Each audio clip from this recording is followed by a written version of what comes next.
Salam alaikum, Azul, bonsoir. Il est des moments dans l'histoire des peuples, et tout particulièrement quand celle-ci est en gestation, à l'orée de grands bouleversements.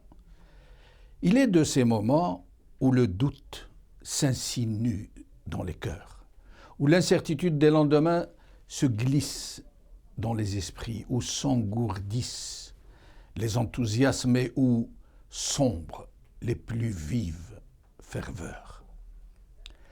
Et c'est à la faveur de ces grandes phases de stérilité et d'extinction que se redéploient les forces noires, celles de la subversion, du mensonge, de la discorde, de la désertion, du découragement, de la... Et c'est précisément ce que les Algériens vivent maintenant. Après avoir vécu plus de 2 années d'une très belle révolution, le Hirak. Un sursaut populaire dont l'intensité l'a disputé au pacifisme le plus inconditionnel. Et plus que de contester le régime qui a incarcéré l'âme algérienne même, qui l'a dépouillée de ce qu'elle portait de plus beau, qu'elle tenait d'une très vieille chaîne mémorielle. Oui, plus que d'avoir poussé ce régime à ses derniers retranchements, jusqu'à le contraindre à une attitude cannibale, puisqu'il n'a rien trouvé de mieux que de nous jeter ses propres sbires, ses propres compères, ses propres clients en pâture. Plus que d'avoir réussi cela, le Hirak a été le vent puissant qui a soufflé sur les cendres qui ensevelissaient la dignité même de ce peuple et la crue puissante qui a emporté les immondices qui ont encombré jusqu'à notre vision de la vie. Le Hirak a été une puissante catharsis. Il nous a purifiés de nos haines, expurgé de notre sein les ferments de l'exécration et de l'égoïsme forcené. Mais il en est des révolutions comme il en est des flux de la vie, qui connaissent des maturations et des fermentations, des apogées et des déclins, parce que tout ce qui vit a besoin de se nourrir, de se fortifier, de se connecter au reste de la création, de s'épanouir, de prendre et de donner, de se libérer de ce qui ne lui est plus nécessaire parfois, de reprendre des forces nouvelles pour se préparer à un autre cycle, à une autre reviviscence. Et c'est cette phase de dormance du Hirak qui lui était nécessaire pour pouvoir se repenser, reprendre ses forces, se régénérer avant l'étape suivante pour pouvoir enfin exulter. C'est cette phase-là que le régime a mis à profit pour inséminer son poison et replonger les Algériens dans un autre coma politique. Du moins le croit-il, du moins l'a-t-il cru et continue-t-il d'y croire. Et il n'a reculé devant aucun des moyens dont il dispose. Donc le premier et le plus éprouvé réside dans la haine, dans la crispation identitaire ou idéologique, ce sentiment exclusif et hérissé qui suinte la peur de l'autre. Le régime croit donc avoir réussi, encore une fois, à étouffer dans l'œuf l'aspiration de tout un peuple à une vie digne, à l'avènement tant attendu d'un État démocratique, à la libération de sa nation, à une société apaisée et fraternelle. Oui, le régime a cru avoir réussi à tuer le Hirak et il est naturellement revenu à sa nature première, qu'il avait reniée à un certain moment, jusqu'à traiter ses propres comparses de Issaba, jusqu'à les mettre en prison. Maintenant, il reprend du poil de la bête. Il renoue avec cette arrogance qu'il a toujours distinguée. Et il pousse l'outrecuidance jusqu'à faire évoquer, par ses relais, la possibilité d'une amnistie financière et d'une très grosse opération de blanchiment de l'argent sale pour ses anciens et actuels acolytes. Il a cru avoir tué le Hirak, mais il ne sait pas, ce régime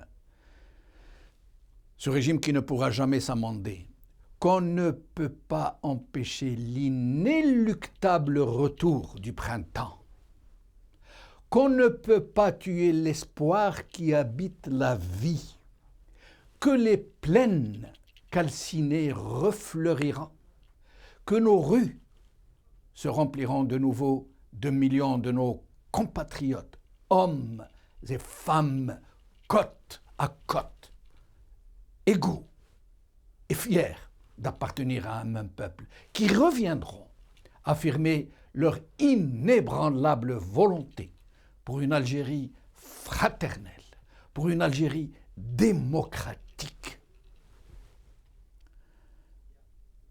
Une sentence du Mahatma Gandhi m'est revenue en mémoire.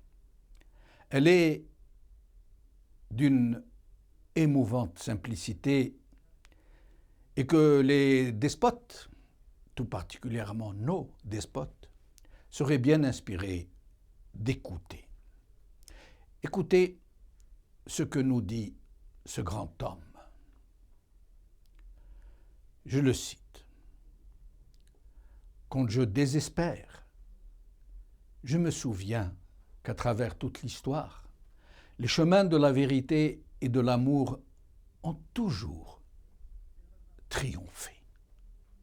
Il y a eu des tyrans et des meurtriers, et parfois ils ont semblé invincibles, mais à la fin, ils sont toujours tombés. Pensez toujours à cela. » Fin de citation.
Algérie, l'éperdue fuite en avant d'un régime suicidaire. C'est le titre de notre émission d'aujourd'hui. Et pour en parler, j'ai le plaisir d'avoir avec moi en Skype Karim Naïtou Slimane, analyste politique depuis Paris. Karim Naïtou Slimane, merci d'être avec nous. Bonsoir Djamaldine, merci pour l'invitation. Bonsoir à tous nos téléspectatrices et téléspectateurs. Merci. Idir Ounoran, analyste politique depuis Paris aussi. Idir, merci d'être avec nous. Bonsoir, Monsieur Benchenouf. Je salue à travers vous tous nos concitoyens et nos concitoyennes et tous ceux qui résident disséminés par le monde et je leur transmets un salut fraternel et amical. Merci. Et Brahim Younsi, cadre du NDA de 82 à 88, néanmoins observateur politique. Brahim Younsi, merci d'être des nôtres, comme chaque lundi d'ailleurs, vous retrouvez tous les trois. Brahim Younsi, merci. Merci de m'inviter de nouveau, je vous salue. Bon retour à l'écran. Merci. Et puis je salue mes amis Idil Nouren et Karim. Vous nous avez présenté ce soir par ordre alphabétique. En effet, si on peut dire. Alors, nous allons commencer par notre ami Badreddin Gerfa, cadre du FIS. C'est ainsi qu'il veut que nous le présentions. Qui est avec nous depuis Annaba, j'espère qu'il est en Skype, lui aussi. Il est avec nous surtout pour une occasion, il va rester quelques minutes avec nous. Nous commémorons aujourd'hui le 22e anniversaire de l'assassinat de Abdelkader Hachani, Rabbi Yerhamou, qui avait été tué de 2 balles dans la tête. Abdelkader Hachani, qu'il fallait absolument effacer parce qu'il était trop pacifique, trop modérateur, trop rassembleur, trop démocrate pour pouvoir soutenir ce régime. C'est le discours de ce régime qui voulait montrer cette face noire hideuse du fils d'alors. Et donc, Badreddin Gerfa, merci d'être avec nous. C'est moi qui vous remercie, si jamais le dis, encore une fois. Merci. Alors, Abdelkader Hachani, Rabbi Yerhamou, a été assassiné il y a de cela 22 ans et toujours rien, aucun soupçon de vérité n'a filtré. Badreddin Gerfa, qu'est-ce que vous pourriez nous dire sur cet homme, sur ce compatriote qui a été ravi à l'affection des siens? Salam alaikum awalan. Wa alaykum salam wa rahmatullah. Tahiya à tous vos invités, merci. À tous les téléspectateurs et à tous les Algériens à travers le monde qui suivent votre émission. Merci. Abdelkader Hachani Rama rahimahullah, je ne sais pas de qui je vais parler. Est-ce que je vais parler de l'enfant qui a grandi dans une famille de militants? Mon père, n'oublions pas, Brahim Rabbi Yerhamou, c'était un grand moudjahid, c'était le premier secrétaire de l'Organisation nationale de Moudjahidine.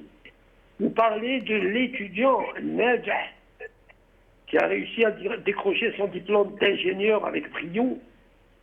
Vous parlez de la compétence de cet ingénieur quand il a travaillé à ce qu'il a. Parlez du militant qui n'a cessé de militer depuis sa tendre enfance, de sa tendre jeunesse, ou bien parler de ce cadre da'wa islamia quand il militait, da'wa Allah azza wa jal, ou bien du cadre politique qui a brillé au fils. C'était, dit-on, le numéro 3 du fils, n'est-ce pas? Oui, et il est devenu le numéro 1. En l'absence des 2 leaders qui étaient en prison. Absolument. Cet homme qui a su allier le modernisme avec le conservatisme. Cet homme qui a su allier les référents islamiques avec la démocratie. Cet homme qui a su comprendre qu'un État se construit avec des normes constitutionnelles. Cet homme qui a compris aussi qu'on ne peut pas construire un État moderne sans un socle de valeurs de ce même peuple. À l'époque, n'oublions pas qu'il a pris les rênes du fils après le congrès de Batna, alors qu'il n'avait à peu près que 34 ans. Entouré d'un certain nombre de jeunes cadres tous des universitaires pleins d'ambition pour une Algérie nouvelle, pour une Algérie moderne, pour une Algérie authentique. N'oublions pas que quand il a pris les rênes, les dirigeants du fils étaient déjà en prison et ceux qui détenaient le pouvoir à l'époque, ils voulaient déjà mettre le pays à feu et à sang. Et heureusement qu'avec Hachani, rahimahullah, et toute l'équipe, et tous les jeunes universitaires qui étaient avec lui un peu partout en Algérie, on a su détourner cette embuscade pour mettre le pays à feu à sang, et on a pu arriver aux élections législatives du 26 décembre 91. Cette date historique aurait permis à l'Algérie d'avoir un jeune de 35 ans qui pouvait être le chef du gouvernement algérien pour la première fois et d'une façon démocratique. يعني نشوفوا وش الآفاق اللي كانت راح تفتح على الشباب الجزائري, comment ils auraient repris confiance en eux-mêmes pour pouvoir diriger le pays dans différents secteurs et à travers le territoire national. Mais Badreddine Guelfa, pourquoi cette très forte demande d'une dynamique vérité et justice pour que les Algériens puissent solder leur trauma, comprendre ce qui s'est passé? Qui était réellement derrière cette tragédie? Est-ce les généraux? Est-ce les islamistes du fils? Les Algériens ont voulu savoir ce qui s'est passé. Ces milliers de gens qui ont été enlevés de chez eux, ces autres qui ont été égorgés dans des faux barrages, d'autres qui ont péri dans des attentats à la bombe. Et on parle de 200 à 250 000 morts. Et jusqu'à aujourd'hui, il est quasiment interdit de poser la question de qui tue qui a tué qui, qu'est-ce qui s'est réellement passé. Pourquoi avoir de la part du fils, de ses sympathisants, mais pas seulement de tous les Algériens, pourquoi avoir démissionné, déserté de cette très belle revendication de dynamique, vérité et justice? Si Jamel Eldin, il y a 6-7 ans, un certain nombre de cadres du fils donnent une conférence qui avait pour titre, c'était un 22 novembre, c'était à l'occasion de la commémoration de l'assassinat d'Abdelkader rahimahullah. Son titre, c'était les assassinats politiques en Algérie. Et on a parlé de Krim Belkacem, de Mohamed Khider, de Missili al-FFS, d'un certain nombre de Hachani. Eh bien, ce jour-là, il y avait Ali Belhaj qui était présent. Ce jour-là a été un jour où un homme comme Ghalb Ibrahim, rahimahullah, qui est maintenant en prison, a été, ما تنجمش تصور دارو عادت محروسة pendant 2 ans comme ils font la Ali Belhaj. La dynamique de vérité et de justice, nous militants, nous très sincèrement, il faut le dire d'une façon qui fait mal au cœur, la dynamique de vérité et de justice, malheureusement, elle n'est pas prise en charge corps et âme par les différents tendances politiques en Algérie. Alors, Badreddine Guelfa, pardonnez-moi de vous interrompre. Avant de vous libérer, moi je vous pose une question très simple et très droite et très directe. Beaucoup de gens disent que le terrorisme pédagogique était derrière, que c'était lui qui tuait ou qui faisait tuer ou qui utilisait même des islamistes à leur insu. Mais si demain une vraie dynamique vérité et justice fait ressortir la responsabilité des gens du fils et de l'AIS et autres, est-ce que vous seriez prêt à assumer la responsabilité de cette tragédie pour ce qui vous concerne? Mais on l'a dit 1000 fois, là on est prêt à assumer Kunchi. C'est à l'autre, c'est aux autres. Quand je dis aux autres, c'est pas seulement ceux qui avaient le pouvoir en main. Je parle de journalistes, je parle de militants politiques, je parle de partis qui ont été du côté du coup d'État. Je parle d'hommes de culture. Tous ces gens-là, tous ces Algériens, pour le bien de l'Algérie, pour le bien du Harak, pour le bien de cette jeunesse fabuleuse, belle, unie, laissez-moi dire ce qui s'est passé en Algérie, et que chacun s'assume. Le problème, ce n'est pas un adulte ou un adulte, il faut que les gens, que la mémoire collective soit retrouvée. Merci. Il faut qu'on milite ensemble. Une transition. Nous ندخلوا في العدالة الانتقالية وندخلوا في la vérité, la mémoire et justice, une véritable réconciliation باش نبنيو هاد البلاد.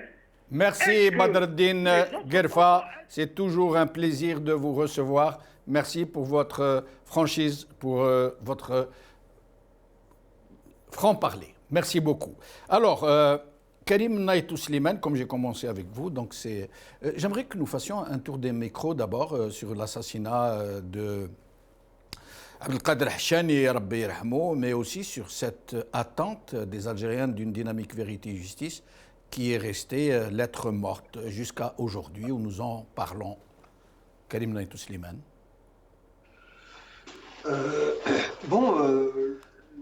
Malheureusement, le nom de Abdelkader... pardon, je me permets de vous interrompre. Vous pouvez interférer les uns avec les autres. Si quelqu'un d'entre vous veut prendre la parole, il peut la prendre à condition qu'il la rende tout de suite, juste pour faire une précision. Ou, comme ça, on essaiera de faire en sorte que le débat entre vous soit fluide. Je vous en prie, Karim. Comme je disais, malheureusement, le nom d'Abdelkader Hachani s'ajoute à la longue liste des assassinats politiques qui ont lieu en Algérie depuis l'indépendance et tout particulièrement durant cette période des années 90. Comme tous les autres crimes, ça reste encore un crime non élucidé et justement, d'où la nécessité et la revendication maintenant nationale d'une commission justice et vérité. Mais il ne faut pas se leurrer aussi sur le fait que cette commission n'aura pas lieu avant l'avènement d'un état de droit en Algérie. Donc, si un jour nous voudrions connaître la vérité sur ce crime et sur tous les autres aussi, il faudrait absolument militer et œuvrer pour un changement radical du système et l'avènement d'un état de droit. Parce que tant que nous n'avons pas une justice indépendante, nous ne pouvons rien espérer des enquêtes ou des volontés affichées de ce système. Voilà. Oui, c'est vrai que c'est un anniversaire. On est en train de se remémorer l'assassinat de M. Hachani. Je m'incline à sa mémoire, mais je ne dois pas oublier les dizaines de milliers de morts de la décennie noire. C'est le premier élément. Il y a eu d'autres personnalités qui ont été tuées, des hommes de culture, des journalistes, Boussepsi, Liabès, des hommes politiques aussi. La justice transitionnelle prendra en charge inévitablement cette période tragique pour notre pays, parce que le pays, la société tout entière a besoin de comprendre ce qui s'est passé afin que ça ne puisse plus se reproduire. On aurait aimé que son intervention se situe uniquement au niveau de la mémoire et du combat que M. Hachani a mené avec ses propres valeurs, avec l'idée qu'il se faisait de l'Algérie. Voilà. Vous m'excusez, M. Gaffa, mais tenez à vous le dire. Merci. Brahim Younsi. Bien sûr, c'est... D'abord, je m'incline devant la mémoire de Abdelkader Hachani, qui indéniablement a été un leader qui a mené le fils vers la victoire, une victoire populaire. Malheureusement, le coup d'État qui a eu lieu a empêché l'Algérie de poursuivre sa route vers la démocratie. Et cet assassinat a également empêché que l'on retrouve la route de la démocratie et de l'apaisement dans notre pays. J'ai rencontré une seule fois Abdelkader Hachani, donc je ne connais pas l'homme dont j'ai beaucoup entendu parler, mais il faut dire qu'il a joué un rôle fondamental dans les processus qui pouvaient nous conduire à la démocratie. Bien sûr qu'il n'était pas seul, il était entouré d'Algériens, de personnalités qui pesaient et qui pouvaient conduire avec lui et d'autres l'Algérie vers la démocratie que nous cherchons encore, hélas.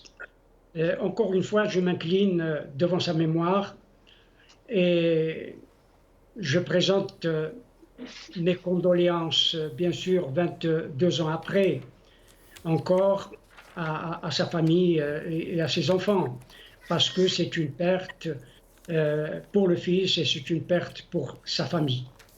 Alors, je rappelle à nos chers téléspectateurs que nous allons passer quelques-uns des commentaires qui sont en train de tomber sur ma page où j'ai annoncé donc la thématique de cette émission. Vous les verrez s'afficher sur votre écran.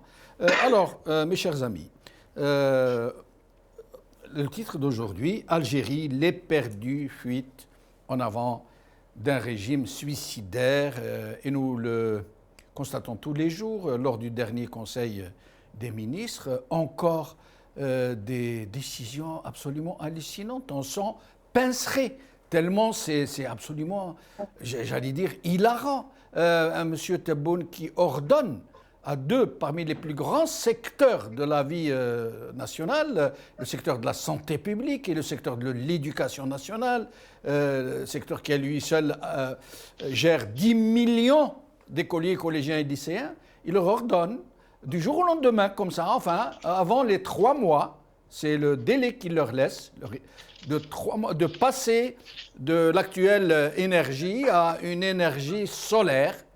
En 3 mois, leur demande-t-il, les somme-t-il.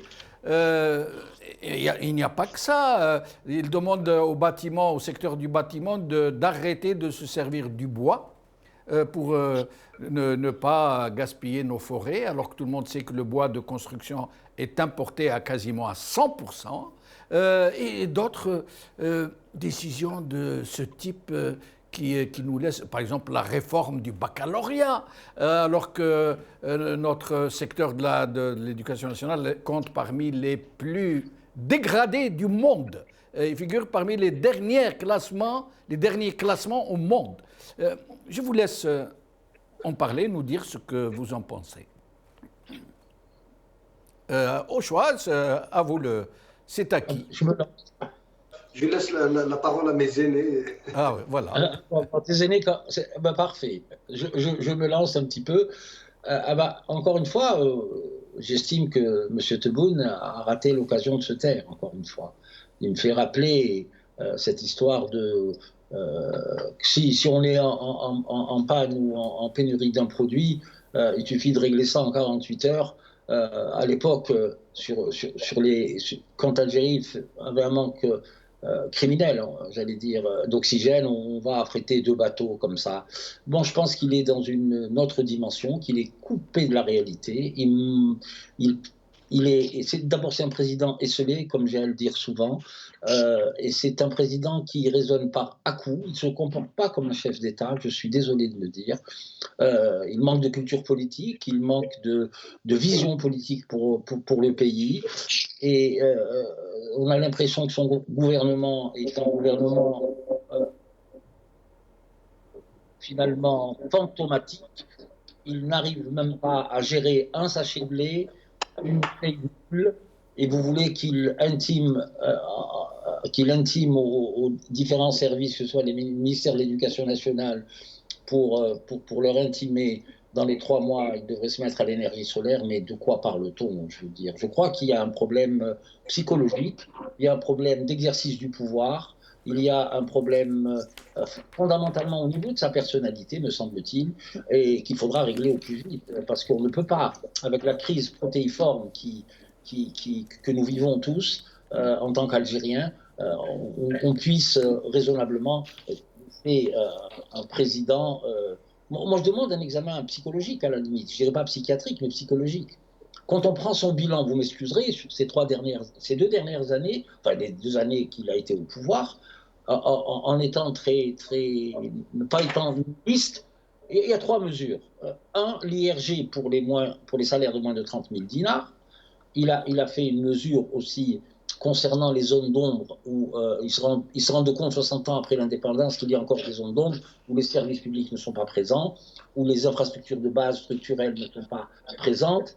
Moi, je trouve que pour 2 années de gouvernance, bien que la pandémie ait ralenti la croissance économique, je crois qu'il est temps de faire ce bilan qui arrive bientôt le 12-12.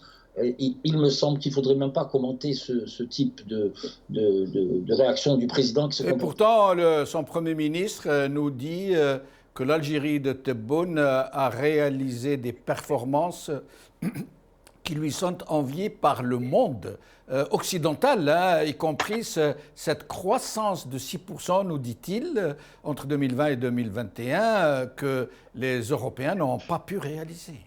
Cette croissance de 6%, elle est tirée uniquement, M. Benchenouf, à cause du prix des hydrocarbures, hein, du gaz et du pétrole. Pas seulement, aussi parce qu'en 2020, l'économie était à plat, toutes les entreprises étaient fermées à cause du Covid, et qu'elles ont timidement repris, ça explique un peu ça aussi. Mais il y a aussi l'augmentation des prix du baril qui viennent un peu expliquer aussi. C'est dû en très très grande partie à la hausse des prix des hydrocarbures. Voilà, j'en ai terminé. Brahim Younsi. D'abord, mon ami Idir me doit un plat de lentilles. Parce qu'il a pris mon droit d'aînesse. Le droit d'aînesse, oui. Donc, tu me dois un plat de lentilles. Volontiers.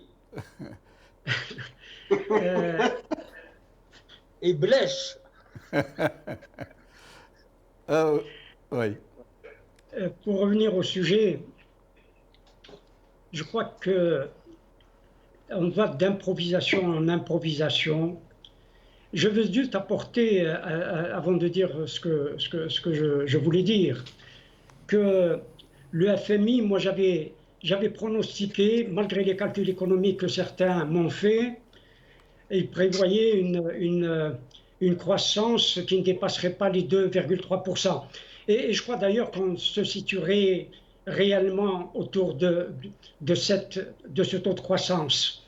Le Premier ministre avait affirmé la dernière fois, il y a une semaine, 10 jours, que la croissance serait de 4,4%. Alors que le FMI prévoyait un taux de croissance de 2,9%.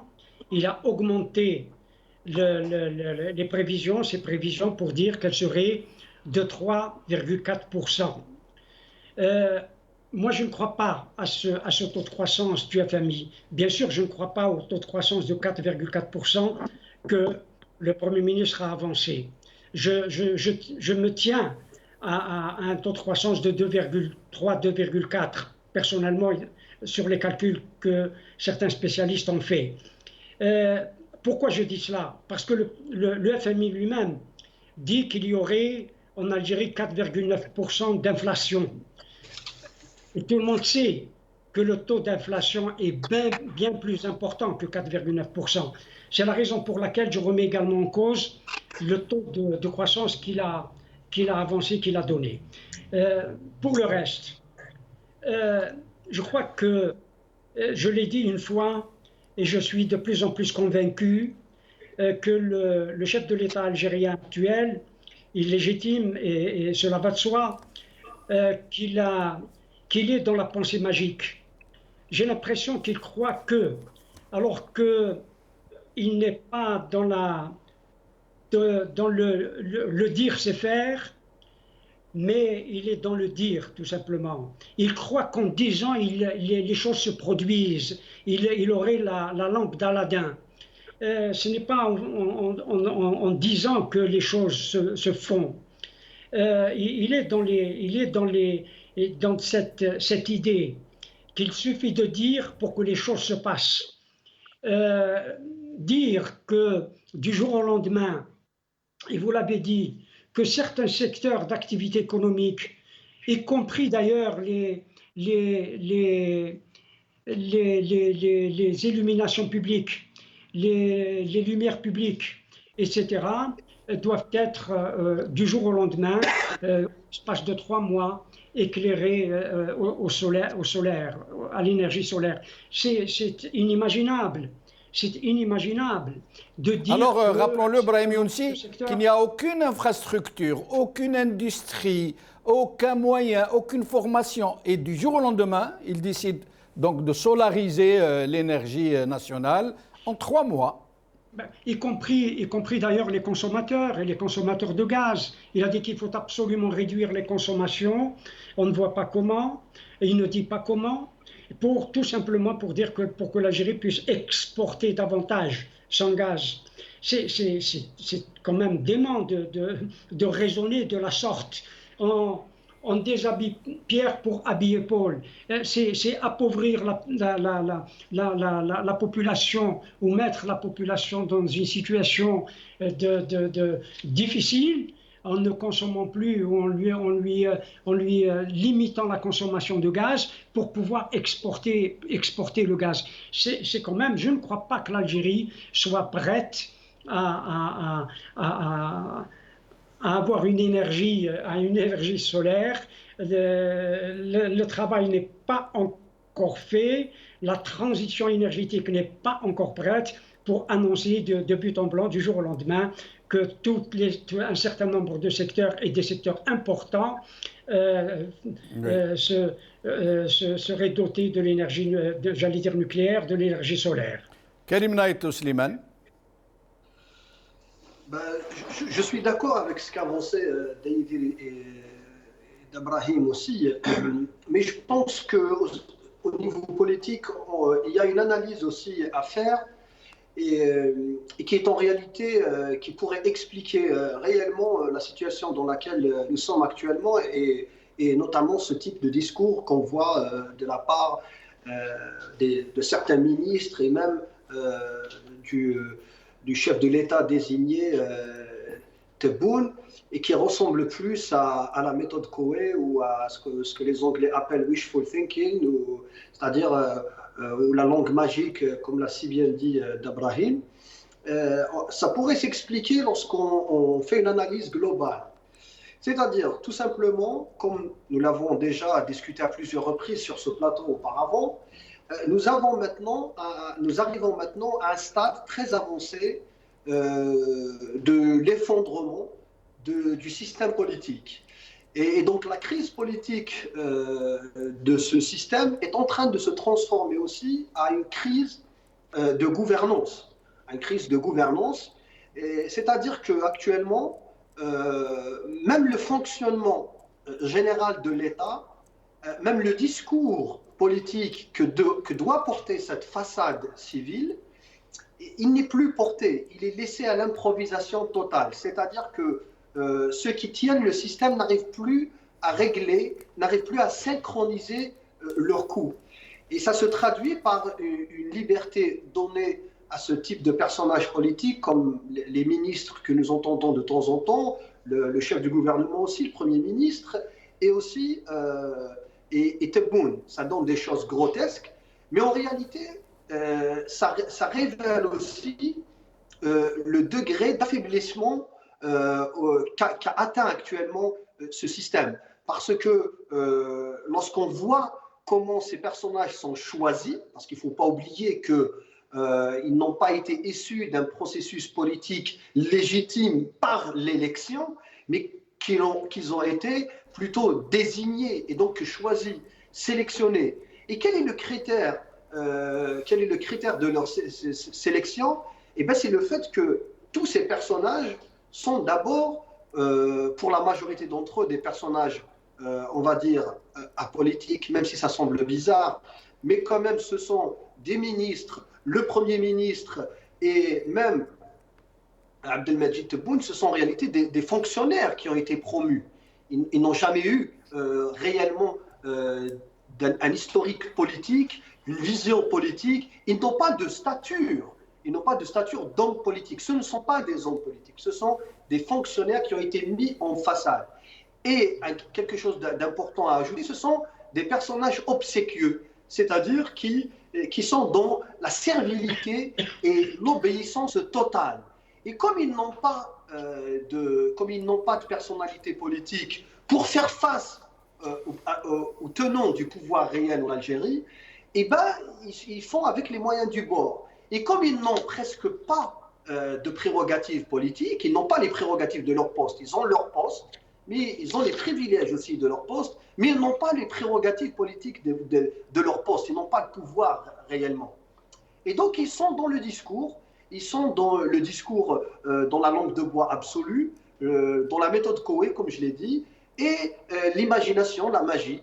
Par exemple, comme le fait de dire qu'ils vont faire une transition énergétique dans les domaines les plus importants de l'État en 3 mois, alors qu'on voit les grandes puissances mondiales qui essayent, par exemple, de réaliser des programmes de transition énergétique sur plusieurs années et qui n'y arrivent pas parce que c'est un domaine extrêmement difficile. La mise en application de tels projets, même lorsqu'ils existent, est très difficile. Alors que les inventer comme ça et les lancer juste avec l'effet de la baguette magique, c'est tout simplement pas possible.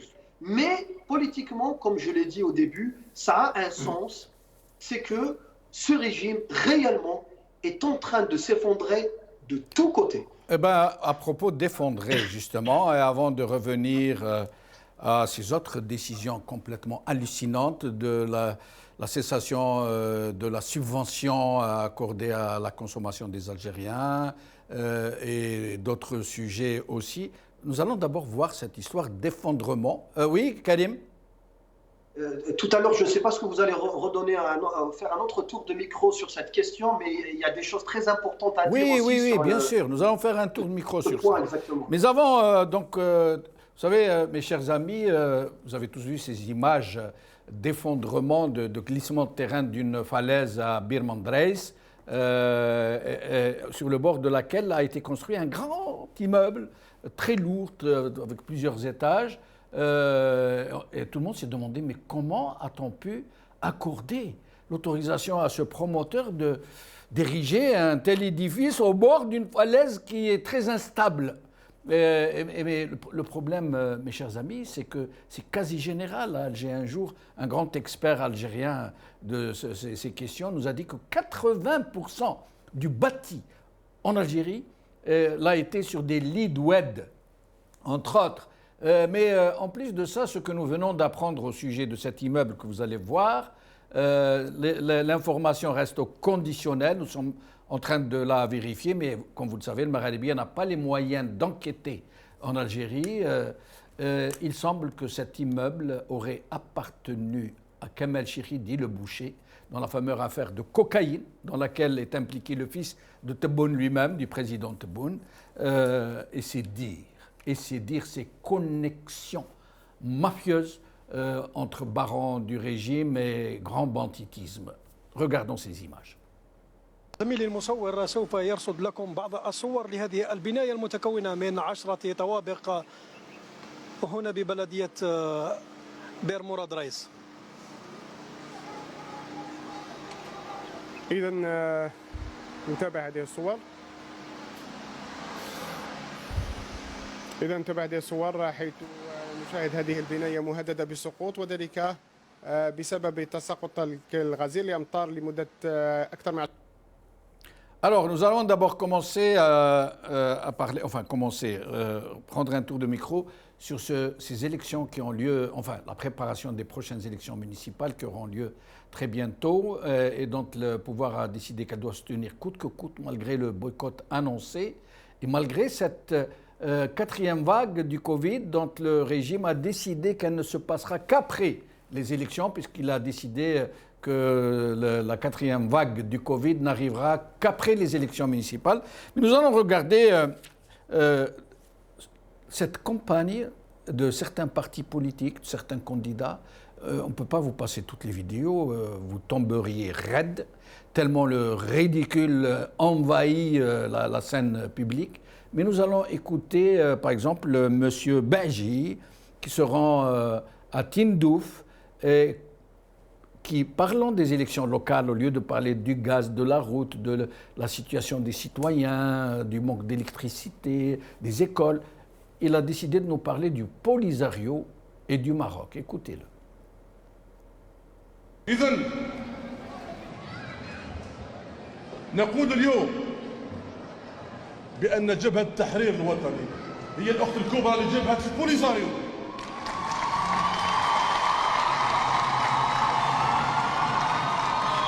وإن الصمود الذي يظهره الشعب الصحراوي المكافح، هذا الشعب البطل الذي لا يريد إلا تقرير مصيره حقه كحق مكفول في ميثاق الأمم المتحدة وفي قوانين الأمم المتحدة، كشعب يريد أن يقرر مصيره. وكل مرة يضرب هذا الشعب وخاصة في المناطق المحتلة في العيون والداخلة أروع الأمثلة في الفداء. Idem pour M. Bengerina qui décide de nous parler aussi des élections locales, mais qui va jusqu'à nous dire que le Maroc serait derrière un complot pour affamer le peuple algérien. Écoutons-le. لأنك قادر الله لا يقدر تفرض علينا المخزن، والصهاينة والمستعمر الفرنسي يفرض علينا حربا، والأمن الغذائي غير متوفر لنا، يقطع علينا العدس والحمص والقمح، يموت الشعب الجزائري ويحبس الحرب نتاعو. الدبابة تكون عنده، والطائرة عنده، والصاروخ عنده، وقوة الاستخبارات عنده، والعزيمة عنده، ولكن ما يقدرش يدير حرب لأن ما عندوش القمح وما عندوش السميد وما عندوش السباغيتي وما عندوش المقرونة وما عندوش الحمص وما عندوش العدس، لأن الأمن الغذائي هو جزء من الأمن القومي، لا يتجزأ الأمن القومي، سواء أمن طاقوي أو أمن مائي أو أمن دفاعي أو أمن. L'autre chef de parti, M. Ousmani, qui lui semble être plus réaliste et plus honnête, disons. Écoutons-le. العزوف المؤشرات تاعو مازالت ما نكذبش عليك. احنا ما نجيبوا الناس بكيران ما نعطوهم 100,000 ما نقولوا لهم هاو فلان روح نفتش فلان ما نتفاهموا مليح. انا نعرفوا كومون سا سباس. احنا اللي يجي قانع ما جاش الله يسال عليه، ما يبقى خونا وكي نخرجوا نخدموه، هذه ما نتفاهموا مليح.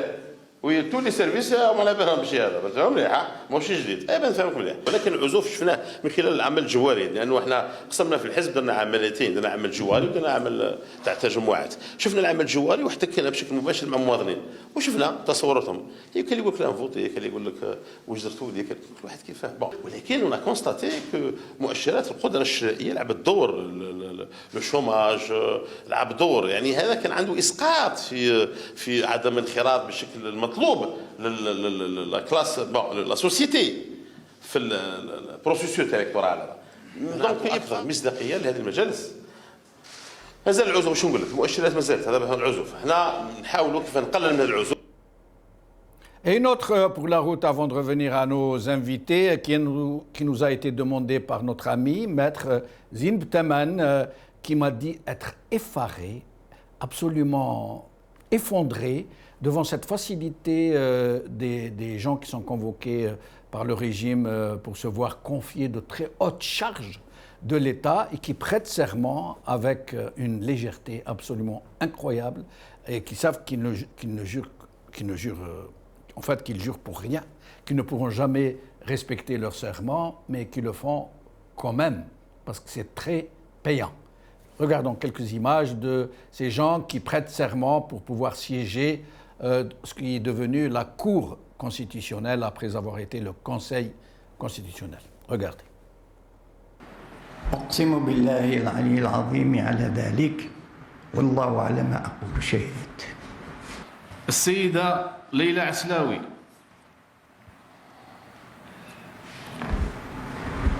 أقسم بالله العلي العظيم على ذلك.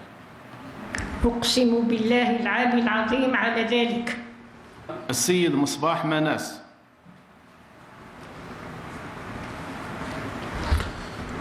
أقسم بالله العلي العظيم على ذلك. السيد بحري سعد الله.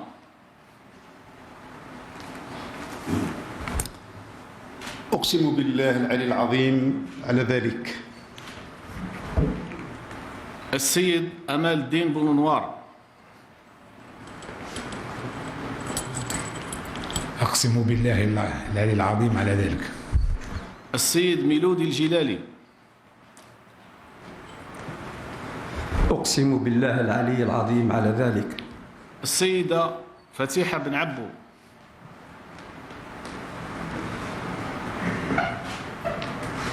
أقسم بالله العلي العظيم على ذلك. السيد.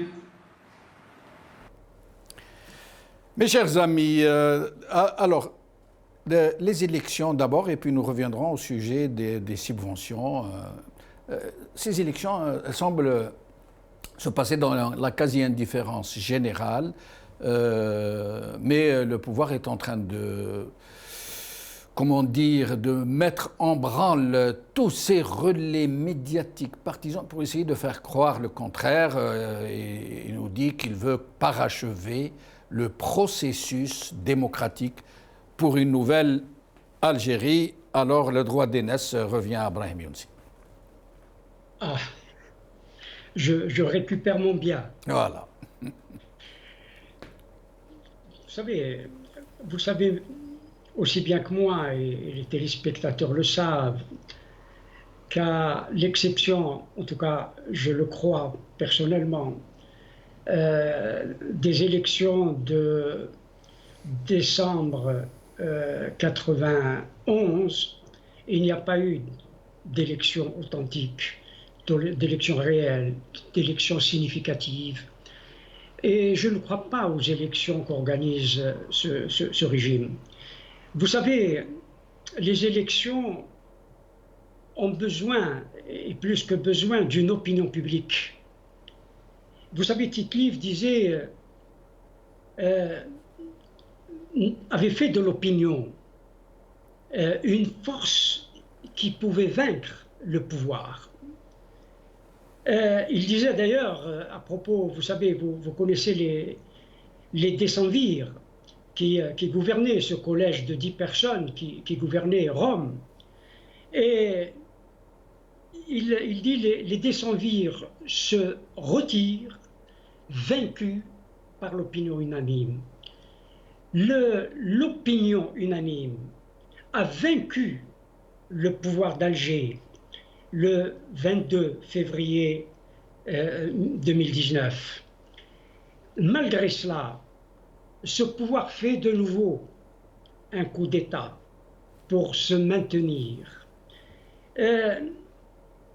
L'opinion publique algérienne s'est manifestée depuis le 22-02 de façon massive en dehors des urnes, et elle a donné un verdict sans appel pour le départ de ce régime qui persiste à vouloir maintenir, à vouloir appliquer ce que le sociologue Robert Michel appelle la loi d'airain de l'oligarchie. Vous aviez parlé dans votre introduction, je crois, du retour ou de ces pseudo-hommes d'affaires qui ont amassé sur le dos de la population par des moyens illicites des sommes, des fortunes colossales. Et cette oligarchie qui est en train de revenir et qui est là, qui est au pouvoir. Je crois que les élections, c'est encore une escroquerie qui se poursuit, une escroquerie morale, politique. La population d'ailleurs a compris tout cela et c'est une des raisons pour laquelle elle est sortie le 22-02. Ces élections, on le voit, ne mobilisent qu'un certain type de clientèle. Et à travers les personnes que vous avez fait passer, je n'ai jamais pensé que l'Algérie allait atteindre un tel abaissement. C'est très difficile. Vous nous avez vraiment montré ce que jamais je n'aurais voulu voir. Voir ces pseudo-hommes politiques, d'ailleurs haranguer, pas même une foule, haranguer des sièges vides, et les propos qu'ils tiennent. D'un côté, on nous parle de transition énergétique, et de l'autre côté, le discours est tellement insignifiant, tellement méprisable. Idirou Noren. Oui, moi, je vais essayer d'avoir un autre angle d'attaque par rapport aux élections. Pour la bonne et unique raison, c'est que le pouvoir est dans son rôle en les convoquant d'abord pour boucler justement tout le processus institutionnel. Moi, ce qui m'inquiète, c'est que une fois que ces élections seront validées, bien évidemment par la nouvelle Cour constitutionnelle, nous passions carrément, et je mesure mes mots, dans un état de dictature. J'ai la crainte qu'à travers l'ordonnance... Pourquoi ce n'est pas déjà le cas, Idirou Noren ? Non. Si vous me laissez terminer, vous allez savoir où je veux vous emmener. D'accord. À travers la 87 bis, cette loi scélérate, et surtout son décret d'application, ça nous fait rentrer directement en dictature. Ils avaient besoin de terminer ce processus institutionnel. Et à travers cette loi, et j'invite la Cour constitutionnelle à se pencher sur la constitutionnalité de cette ordonnance et du décret d'application pour carrément l'abroger. Il y va de la cohésion nationale.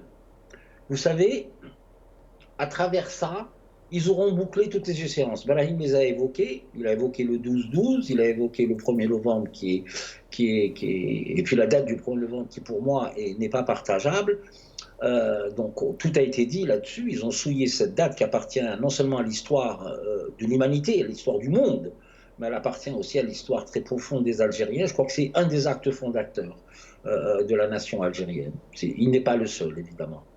Cependant, c'est qu'à travers le 87 bis, excusez-moi de revenir là-dessus, et de son décret d'application, à travers ça, il acte carrément l'extinction de la vie politique, de la vie publique, même de la vie académique. C'est-à-dire que tout expert qui ne rentrerait pas dans les voies constitutionnelles pour critiquer la démarche du pouvoir est passible d'être traité de terroriste et traîné devant les tribunaux. Et de voir c'est bien saisi. Ce que je voulais vous dire, Monsieur Benchenouf, je tiens à vous dire amicalement, je dirais même plus, fraternellement, que je vais déposer plainte contre vous pour harcèlement moral. Pour la bonne et unique raison, vous nous avez montré des images de M. Badji, ce secrétaire général du FLN, mais c'est un scandale. C'est un scandale, c'est une horreur à voir, c'est une horreur à digérer, et vous imaginez Boudiaf, Larbi Benhidi, Ziroud, Ben Boulaïd, plus les 3 de la délégation extérieure, n'ont enfanté que ce type de personnage. Où va-t-on? où va-t-on? Où va-t-on? Je pose la question, où va-t-on? Ce n'est plus possible. Le système n'a produit que des médiocres. Il faut qu'à un moment, cela cesse. Parallèlement à ça, il se trouve que quand j'entends M. Bengrina, il est dans son rôle, pour moi, c'est vraiment quelqu'un qui est à la marge, de toutes les manières. J'ai un léger désaccord avec Brahim sur les élections de 91. Moi, je les ai vécues à l'intérieur d'un parti politique à l'époque. Hein. Ce que je veux dire, c'était une victoire, certes, du FIS, hein, mais je ne sais pas s'il y avait la conscience politique nécessaire à l'époque. Il y a eu un taux de participation qui n'était pas très élevé, le taux des voix accordées les suffrages qui ont été collationnés au nom du FIS n'était pas. C'est justement le mode de scrutin qui était un scrutin uninominal à 2 tours, donc il y avait l'élimination directement, et sachant qu'à l'époque, M. Hamrouche avait instruit, ou le DRS de l'époque avait instruit, en changeant le découpage électoral, ils ont acté par sondage que le FIS ne pourrait jamais passer. Et ben, ils se sont trompés. Le FIS est passé. Donc c'est tout ce que je voulais dire. Voilà. Karim Naïtou Slimane. Je vais poursuivre la réflexion entamée par Idir. Par Daïdir. Brahim veut peut-être placer un mot, Brahim? Oui, juste pour répondre à mon ami, si tu permets, Karim. Oui, bien sûr. Parce que sinon, j'oublierai. Juste là, pour le reprendre sur une chose, sur le taux de participation.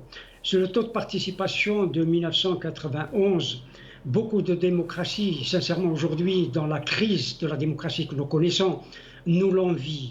Parce qu'il y avait un peu plus de 52% de participation. C'est vrai qu'il y a un taux d'abstention relativement élevé. À côté des scores d'aujourd'hui, des taux de participation d'aujourd'hui, on va du simple au double. Et encore, je suis généreux. Simplement, je veux dire, ajouter juste une chose, parce qu'il a parlé aussi du 1er novembre. Avant le 1er novembre, et nous retrouvons la même configuration aujourd'hui, Jacques Chevalier catégorisait les Algériens en 3 catégories. 1, les Beniwiwi, 2, les demi-rebelles, 3, les rebelles. Je veux dire que voilà, il y a des rebelles, c'est le peuple algérien qui est sorti le 22-02, nous avons des Beniwiwi, nous les avons vus, et quelques demi-rebelles, et que je ne nommerai pas, notamment ceux d'avant le 1er novembre 1954. Karim. Donc, je reviens à mon propos. Je disais que je vais poursuivre l'analyse de Daïdir en essayant de la creuser un peu plus, parce qu'il a évoqué le 87 bis, et c'est très important d'en parler, parce qu'à travers ces élections locales, il est clair que le régime est en train, que ceux qui tiennent le système actuellement, en dehors du circuit, entre parenthèses, constitutionnel qu'ils veulent fermer et boucler, je pense aussi qu'il y a une volonté très malsaine d'impliquer au niveau local les Algériens, comme nous l'avons prévu il y a quelques mois, de les impliquer dans la faillite générale du système qui s'annonce et dans l'effondrement prochain de ce système. Et donc, il y a une opération d'un transfert de responsabilité vers les élus locaux. Je place toujours les élus entre guillemets, mais ce transfert va se faire d'une manière très dangereuse, parce que à travers la question, par exemple, de la réduction des subventions et de l'arrêt complètement de certaines, ces élus auront tout simplement la tâche de gérer la misère des Algériens au niveau local, c'est-à-dire qu'un élu, par exemple, qui devait une localité, par exemple, avec 10 000 familles nécessiteuses, les nouveaux élus auront les moyens uniquement pour aider 2 000. Et donc, ils vont exclure 8 000 familles et ne pouvoir aider que 2 000. Et après, au niveau local, le citoyen, les Algériens, prendront pour responsable ces élus locaux. C'est le maire qui sera désigné comme responsable, parce que au niveau local, lorsque le citoyen va réclamer, il va à l'APC. il va au siège de l'APC. Et c'est là que je vais aller aussi au 87 bis, parce que le 87 bis dit clairement que les rassemblements devant les APC seront considérés comme des opérations, vous connaissez toute l'histoire, c'est-à-dire terrorisme et 20 ans de prison. Et donc le maire, en réalité, il va gérer la misère des Algériens et par la suite envoyer une grande partie de ces Algériens, de ces citoyens en prison. Donc c'est une tâche absolument effroyable qui les attend. Et moi, je les prends à témoin ici. Je leur dis qu'il n'est pas trop tard de se retirer. Il faut absolument se retirer de ces élections parce qu'ils vont porter la responsabilité de quelque chose dont, en réalité, ils n'ont pas participé. Voilà où réside la dangerosité de ces élections au niveau local. Il faut laisser le système gérer sa propre crise. Il ne faut pas participer dans la gestion de la crise de ce système parce que ce sera une crise extrêmement grave et je crains que ces élus serviront de pare-choc, de pare-coup pour ce système. Alors, dernier tour de micro, mais vous n'aurez que 2 minutes malheureusement chacun pour parler de ce très grave problème de la cessation des subventions accordées à la population qui se chiffre à quelque chose comme 20 milliards de dollars par an que le régime veut récupérer. Mais il ne nous dit pas comment il va organiser ce ciblage des populations qui devront bénéficier de subventions directes. Il ne nous dit pas comment non plus, comment va-t-il faire pour cibler les populations concernées par le chômage dont il ne connaît même pas le chiffre. Il ne nous dit pas avec quelle administration il va faire, sachant que l'administration algérienne est truffée de bureaucrates, de tracasseries administratives. Je vous laisse en parler, mes chers amis. Idirou Nouran. Oui, juste avant d'aborder cette question, je voudrais, vous avez dans votre merveilleux édito d'aujourd'hui, qui nous a pris au trip, évoqué le Hirak. Vous en avez beaucoup parlé. On souhaite tous qu'il revienne, mais il ne faudrait pas, comme dit un vieux philosophe, et là je vais faire du Brahim Younsi avec moins de talent, un vieux philosophe a dit, si à partir de toute expérience on ne retire rien, nous sommes condamnés à recommencer. Le Hirak a jugé à un moment de sa vie très jeune, faut-il le remarquer, de ne pas, au moment où on atteignait la masse critique des marches à millions, on aurait, comme vous l'avez très bien décrit dans votre édito, de se doter des moyens politiques de son existence, de le traduire pleinement dans la société. Une réflexion doit être faite autour de ça. Non pas que ce soit un échec, mais je dirais plus par commodité langagère d'un insuccès. Il ne faudrait pas que, lors de la reprise du Hirak, que nous espérons massive et très vite, malgré toutes les mesures judiciaires qui nous pendent, qui pendent surtout à nos concitoyens résidant sur le sol national, que nous reprenions et que nous envisagions très sérieusement de doter le Hirak de moyens politiques de son existence. Merci. Ceci étant dit, par rapport à toutes ces subventions, moi j'ai beaucoup de questions. On dit que très vite y dire parce que l'émission est quasiment terminée.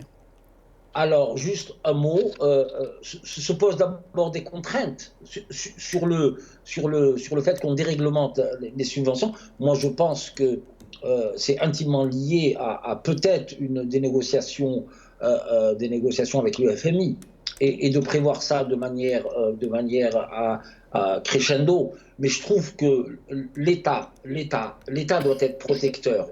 Comment cibler les populations ? On a une société, une administration qui n'est pas encore numérisée. Quelles sont les familles qui sont éligibles au-delà du seuil de 120 000 dinars? Se posent des problèmes et des contraintes administratives. Et je me permets de vous interrompre et dire, Brahim Younsi, vraiment en moins de 2 minutes, 1 minute 30 au maximum. Je vais essayer de synthétiser parce que je vais aussi dire un mot sur la révolution, ce que vous avez appelé le Hirak. Cette révolution du 22-02, pour aller vite, est entrée, et nous le constatons, et chacun le constate, dans le temps long il faut faire avec. Elle est entrée dans un temps long et il y a des révolutions qui entrent dans le temps long. Mais ce qui compte, à mon avis, et ça c'est également extrêmement important, entendez-moi bien, ce qui compte c'est le dénouement, c'est toujours le dénouement. La révolution du 22-02 n'a pas encore connu son dénouement, elle doit le connaître. S'il y a une dépression dans le sens d'ailleurs atmosphérique du terme, je vois, je ne suis pas Madame Soleil, mais je vois qu'un anticyclone approche et très proche. Sur les subventions ou la fin des subventions, je crois que le pouvoir répond à des injonctions du FMI de la Banque mondiale. Il ouvre la porte du FMI et je me permets de vous interrompre pour l'endettement. Voilà essentiellement la raison pour laquelle ces subventions vont être d'une manière ou d'une autre supprimées. Karim Younsi, le mot de la fin en moins d'1 minute 30, s'il vous plaît. Sur la question des subventions, je vais lancer une bombe sur cette affaire très rapidement, parce qu'en dehors de toutes les analyses qu'on peut faire actuellement, l'arrêt des subventions révèle une chose. C'est que Tebboune a menti lorsqu'il a dit qu'il restait plus de 40 milliards dans les caisses. En réalité, il reste plus d'argent pour tenir longtemps. Et donc, l'arrêt des subventions n'est pas en réalité un choix, mais une contrainte.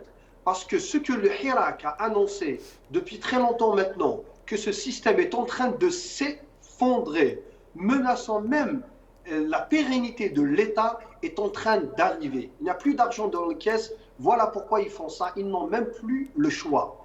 Quant à la solution, elle existe bel et bien et elle s'appelle le Hirak et la période de transition que le Hirak a revendiqué et continue de revendiquer.